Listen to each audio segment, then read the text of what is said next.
আসসালামু আলাইকুম। আপনারা সবাই কেমন আছেন? আমি আল্লাহর রহমতে ভালো আছি।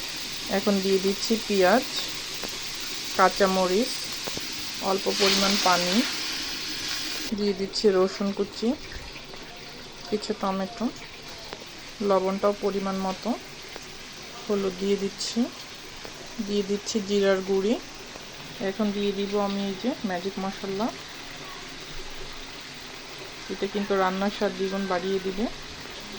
সবজির ক্ষেত্রে আমি ম্যাজিক মশলাটা ব্যবহার করি, আপনারাও চাইলে করতে পারেন। এখন আমি এটাকে ভালোভাবে সিদ্ধ করে নিব, পরে বাগার দিব। আপনারা কিভাবে সবজি রান্না করেন আমাকে কিন্তু কমেন্ট করে জানাবেন। দিয়ে দিচ্ছি হালকা ধনিয়া গুঁড়ি। আমি কিন্তু সবজিতে ডাল ব্যবহার করব না আজকে। আমি এখানে একটু গরম মশলার গুঁড়া অ্যাড করে দিচ্ছি, তাহলে ফ্লেভারটা কিন্তু অনেক সুন্দর আসবে। এখন আমি তেলে দিয়ে দিব এই যে পেঁয়াজ কুচি, রসুন কুচি দিয়ে দিয়েছি। এই যে বাগার দিয়ে দিচ্ছি। দেখেন তরকারির কালারটা কত সুন্দর আসছে।